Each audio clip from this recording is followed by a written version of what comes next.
Sugar, I know they did you wrong, and truly forgiving them is something you think you will never do. But in today's episode, we are going to talk about how to forgive the unforgivable and free yourself from the weight of anger and resentment. Okay, Sugar, I need you to buckle your seatbelt because it's about to get real. We have been talking about the four F's that help you level up. That's friends, fear, faith. And today we are about to talk about the fourth and final F, forgiveness.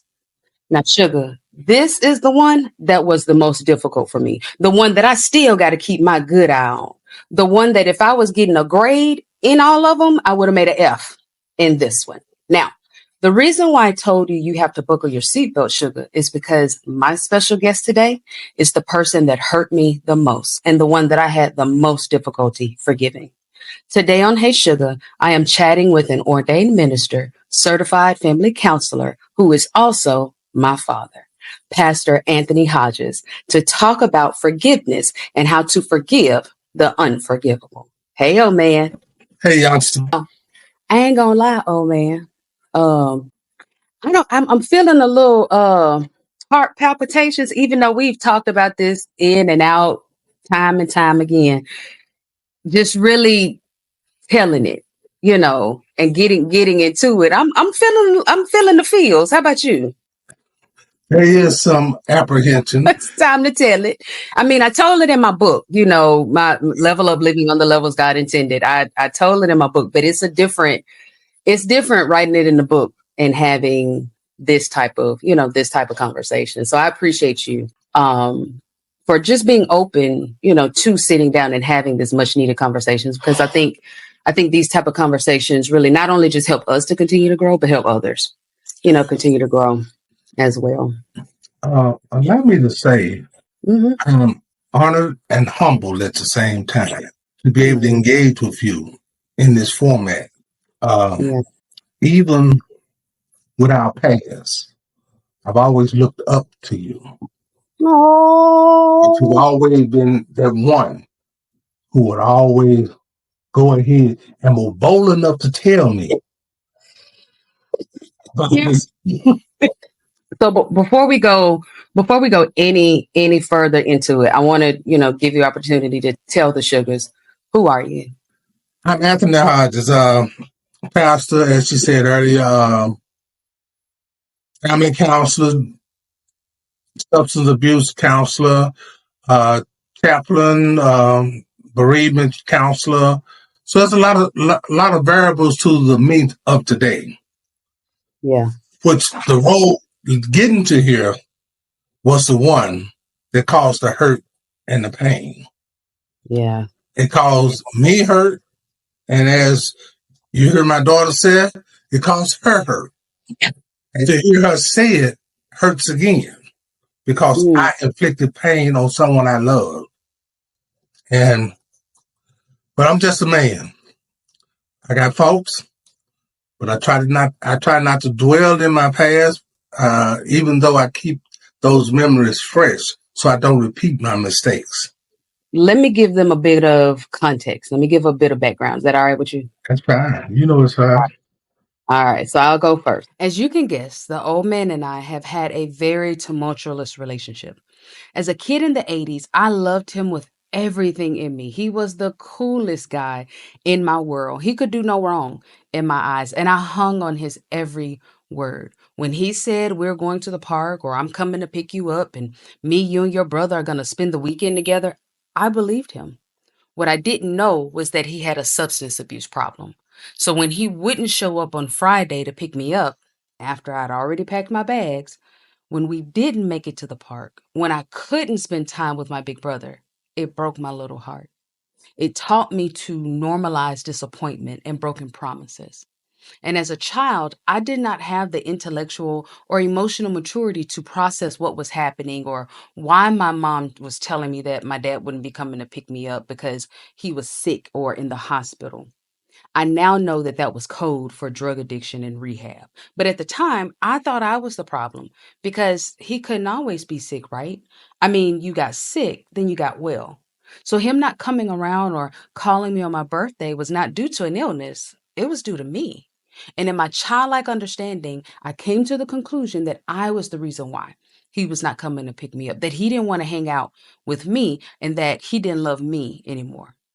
And that is when the unforgiveness began, right there in my little broken 8-year-old heart. What was once pure love and adoration turned him into an abomination in my eyes. And I spent over 25 years harboring deep seated unforgiveness towards him. Is there anything that you want to add to kind of give the sugars a little bit more context from your vantage point on this? At that point in time in my life, I hadn't forgiven me. I was wrestling with my own demons. So I had to learn who I was, what I was, and how I was. I realized I had made mistakes, but I wasn't a mistake. God don't make mess.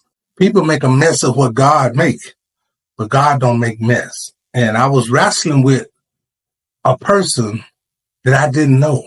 The real me was packed down in there trying to break free. And let me say this before I go any further. To have my daughter call me and ask me to be on this format with her, I've been like a little kid at a candy store. I don't know which candy I want to grab. I've been active. I'm getting on this. I've been just, I think I signed on about 30 minutes before she ever came home. To be here, show up.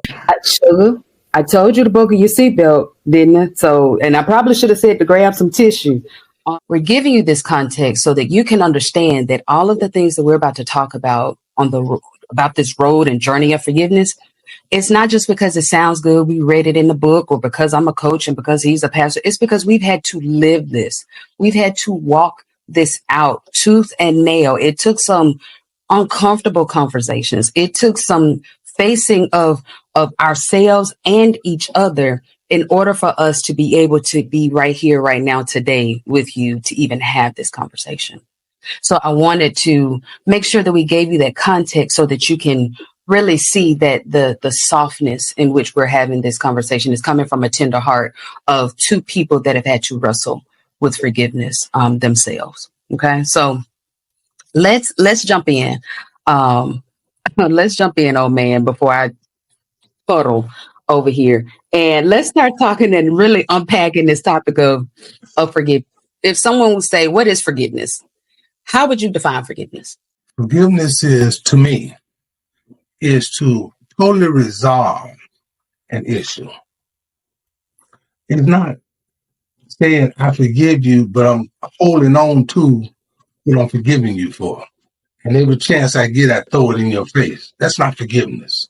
That's pushing it to the side. Forgiveness is processing that out of your life. Whatever that affliction or effect was to cause you to feel the way you felt, it's to process it out of your life. Whether it was self-inflicted or someone inflicted it upon you. But you got to process each and every step along the way. In thinking about forgiveness, and again, I think I've told you before that when I was writing my first book and when I got to the forgiveness chapter, I was, and everything else was coming out like this. And it was just, but when I got to the forgiveness chapter, God made me stop. And he just basically just turned off the flow and sent me to the Bible and was like, what did I say about forgiveness? Go and read every scripture of what I said about forgiveness. And I had of course, a scriptural understanding. I think sometimes we can get a scriptural understanding of forgiveness, but then putting that into every day after walking through that exercise with God and this real life application with you, what I've come to one word definition of forgiveness is healing. Forgiveness is healing. It's giving yourself permission to heal from whatever hurt you. Be that if you hurt yourself, or be that if someone else has hurt you, or be that if you have hurt someone else, because that hurt people, and so I see forgiveness as a part of the healing process. And I think That's not a typical way of how we look at forgiveness, and so we get into a lot of these forgiveness quagmires of how you said what forgiveness is not. It's not, picking that thing back up again. It's not holding it over someone's, head. It's not any of those things. It's truly at its core, it's healing. And I think that's why God demands that we forgive, because it's like him demanding that we heal, and it's when we think about that way, it's like, why would we have to be demanded to heal? Why would, even when we get a simple cut on our finger, we don't have to demand our finger to heal. It just does it, but when we're thinking about forgiveness, and it's particularly when someone else has hurt you, you don't want to heal that because you're thinking that in healing, you're reconciling. And those are two different things. Forgiveness is not reconciliation. And we're going to talk more about that. But I think that's why God demands that we heal, because he know us, and he knows that if I don't put in a commandment for them to heal, for them to, forgive, then they won't. And we'll just be walking around as wounded children, as wounded parents, as wounded, adults, not really walking through the process of healing that we need so that we can continue to be healthy, happy, and whole. When we purge ourselves, we clear a lot of stuff. Mm-hmm. But we can't just say, I forgive, and then look at what we forgive. Or say, I forgive you, but I won't forget.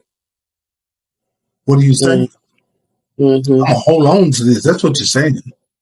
And all the time you go along, you're feeling that bitterness from holding on to that thing you won't let go of. And I think those are, even when you just said, in saying that I forgive, but I won't forget, sometimes we're not supposed to forget. I think that's a misnomer when we, that old, forgive and forget. No, I can't forget what happened, or I was standing by the door when I was 8, waiting on my daddy to come pick me up like that. I cannot forget that. But I think we've too tightly linked forgiveness with forgetting, that it impedes us being able to forgive, because we think that I must be able to forget in order to be able to forgive. And that's not true. I can keep a memory or something, or have a memory of something. That doesn't mean that that memory has to continue to trigger me. That doesn't mean that it has to continue to be a prominent, take up permanent residence in my mind or in my heart. But there are some things that we won't forget, and some things that we shouldn't forget, because there's a lesson in that. It's imperative for me to not forget what I walked through as a child, in the experiences that, you and I had, because it makes me a kinder TT.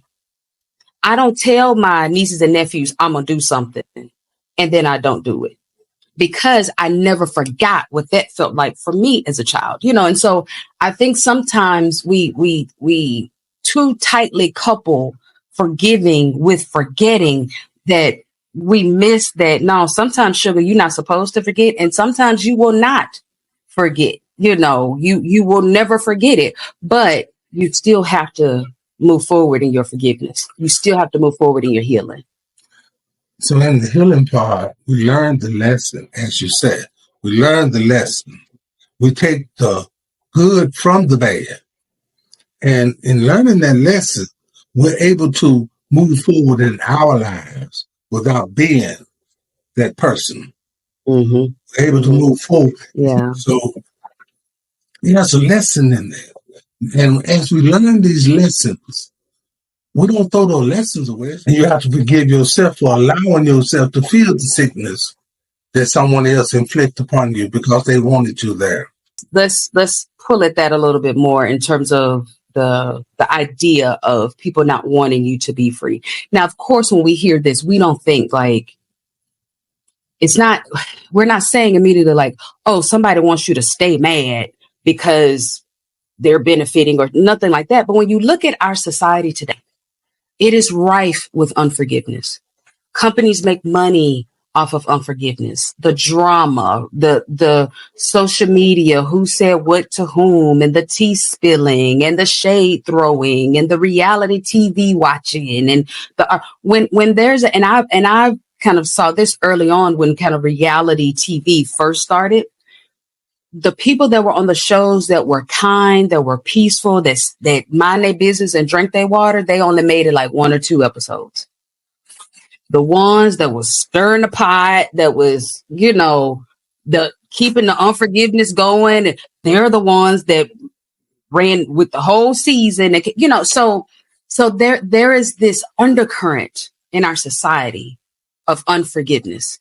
Nobody is talking about how to forgive or the benefits of forgiving. So we start to think that that's the way to function. That's the way, and if we think about it from a natural standpoint, you could say that, okay, TV networks and, social media moguls and all that, they're profiting off of it. You could look at it that way in the natural.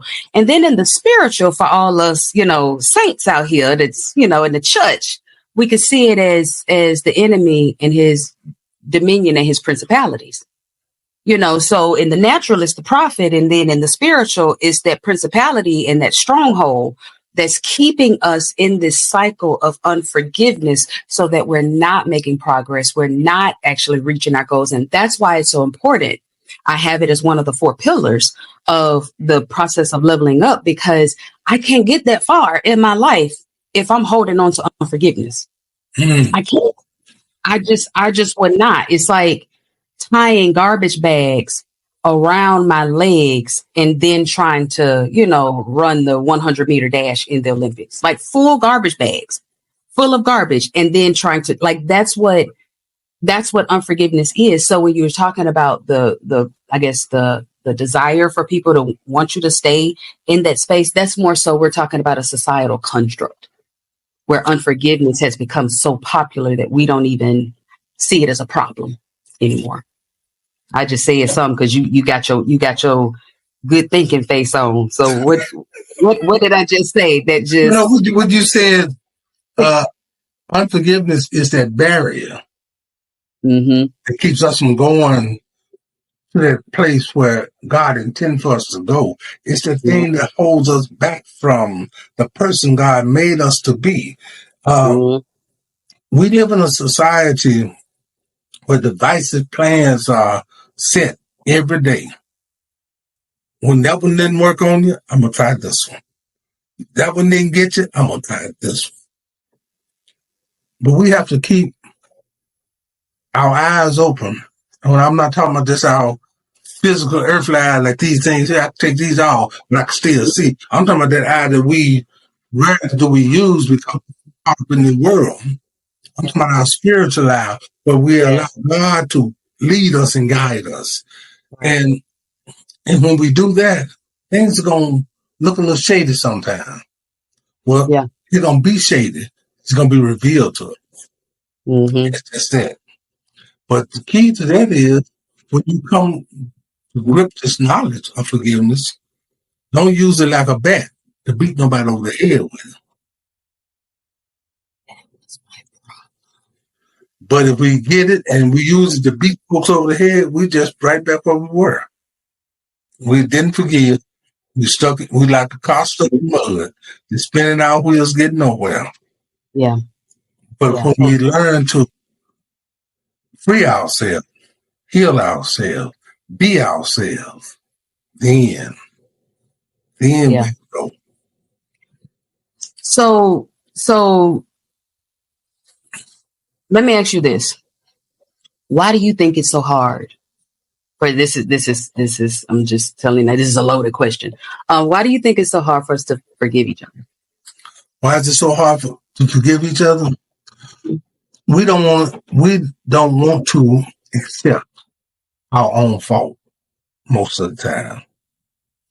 See, what made it easy for me was I learned to ask myself, what role did I play in this? And I had to get honest with myself. As a friend of mine said, you got to get buck naked to even understand this. Yeah. Because when you take off all your clothes and you stand there in the mirror, what you see is who you are. Well, you can put on the best looking suit, best clothes, best dress, or best pair of most expensive shoes and all the jewelry and trims and deceive your own self. But when you get honest, you get stripped right down to nothing and said, this is what I did. This is how I did that. Not you did it. No, this is what I did. This is how I felt when you said you didn't love me no more. And this is what I proceeded to do after that. What did I do for healing? I didn't do anything to heal. But now when I own it, then I can start making plans, moving in a direction where I can heal. As long as I'm not owning my stuff, Yeah. as long as you, that means I'm hiding behind this smoke screen I'm putting up to keep you from really seeing the true insecure person that I am. So with my insecurities, I'm putting them off on you. Because if you hadn't said this, I wouldn't have did that. Then spare me. Spare me. I did what I did and let me own my stuff. I'm trying to heal. So if I own my stuff, I know what garbage to take out. I know when I put garbage on the front porch, who set the garbage on the front porch. I know what I need to do with that garbage. But if someone else comes to putting their garbage on my front porch, and I'm saying, oh, I'm sorry.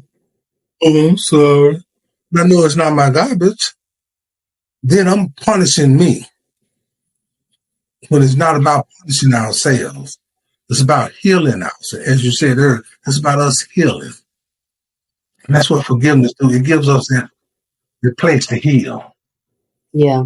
Yeah. I think it's important what you said about owning your stuff, because I think a big reason, I think there's two reasons. One of the big reasons why we struggle with forgiveness is even if we didn't do anything, even if let's say whatever the transgression or whatever the offense is, or even like with me and you, I was a child.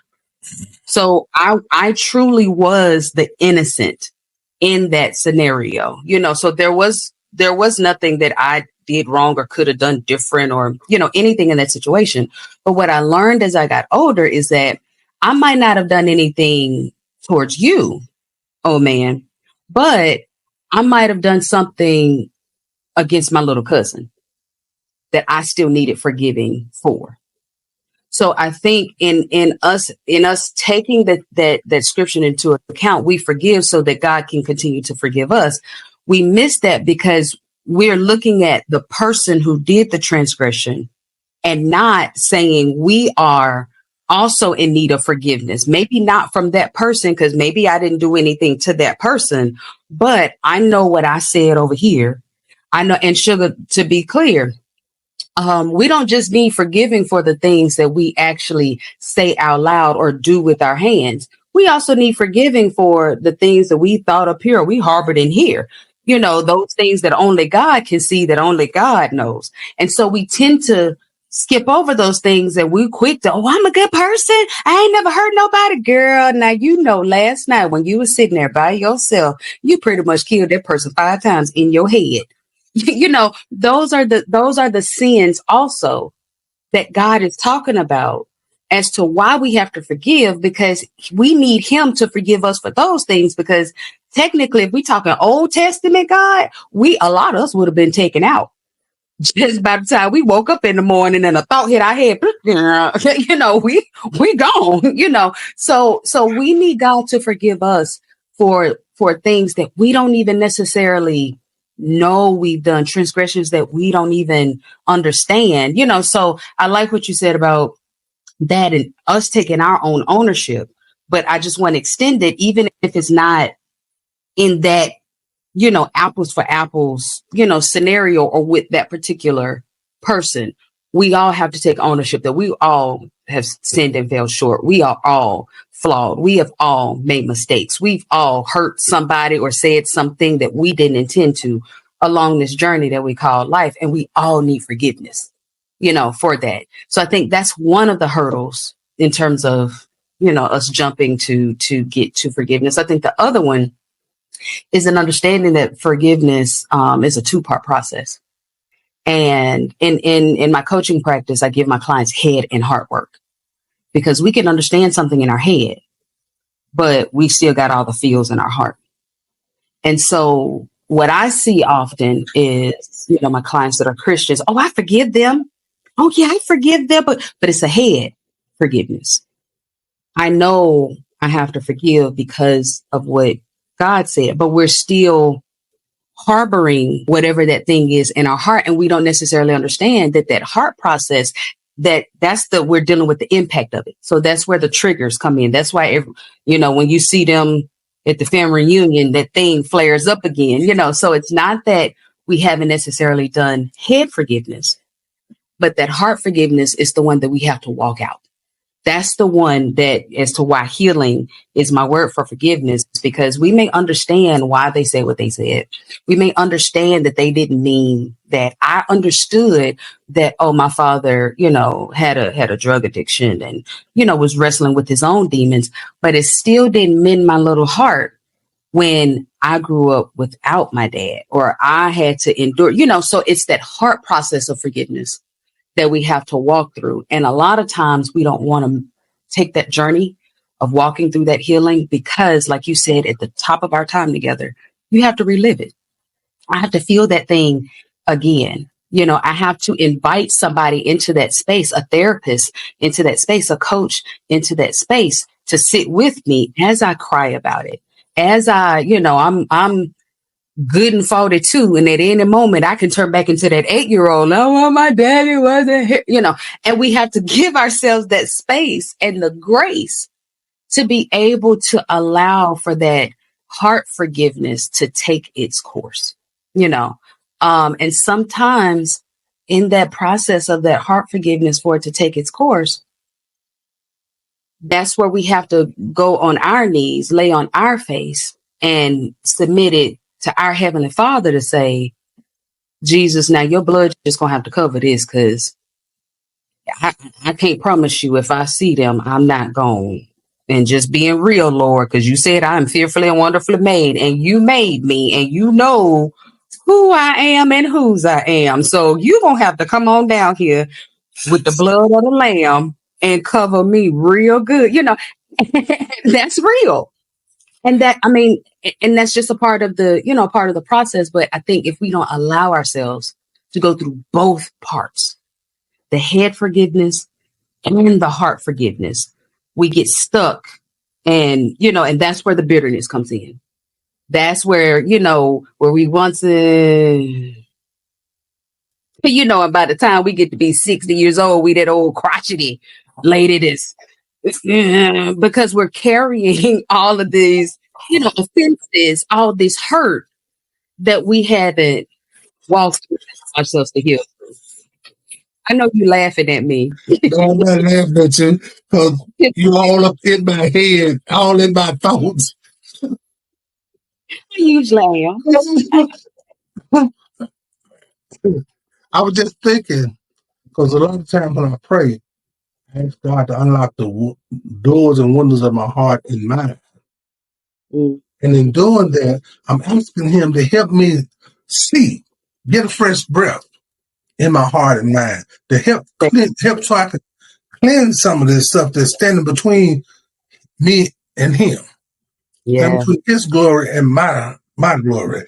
And in doing so, like you said, we do it with our head all the time. We rattle off stuff on top of our head with no conviction. But when we put our heart in it, when we really get down to the crust of the matter, we're going to take a pie. If you make a pie, all the good is on top of the crust. But you don't have a slice of pie until you get that crust. You just got to mess. You got all the feelings. You got everything to make it happen. Yeah. But until you cut that crust, you don't have a slice of pie. Yeah. You can't have a slice of pie in this forgiveness thing. You can't have a slice of this forgiveness if you don't break the crust. You want to surface it all the time. Ooh, this so pretty. Do this, so this and that. All the time in your heart and mind, you're going through so many changes that no one could even recognize you. If they had to look at you from the inside out, they wouldn't even recognize you. Because they don't see that cool, calm, collected person. The one that won't let nobody see them sweat. The one that don't want nobody to know that they tore up. All they see is the ball of confusion. That's us. They don't put your hand out. That's us. That's us. But but it's all worth it in the end. It don't feel good. It don't feel good to have to forgive. It don't feel good to be put in a position where you are inflicted hurt. Yeah, that but part. The heal from that hurt, it's just like you go have surgery, get a cancerous nose cut out. Yeah, they got to cut you. Until they cut you to get that out, then stitch you up. Then through the pain, you begin to heal. For one day, that pain is not there, and that's how forgiveness works. When you dig down and dig into all that stuff we done packed away, I like to use a thing like garbage can. See, a lot of times we pack hurt away. Like we put garbage in a can and go there, the can full need to be empty. But we put our foot on it and push it down in there. Then we put some more garbage on top of that because we hadn't dealt with that first bad batch of garbage. Then we pack it down. And one day it fills up, we go to pack it down, and it spew out everywhere. And we wonder why the life coach can't help us, why the pastor can't help us, why the spiritual counselors can't help us, why the addiction counselors, nobody can help us, because we got all this stuff packed away that we're not willing to deal with. But before we can heal, we got to deal with that part too. Got to make some sense of this nonsense. Got to get real about how you feel so that you can actually heal.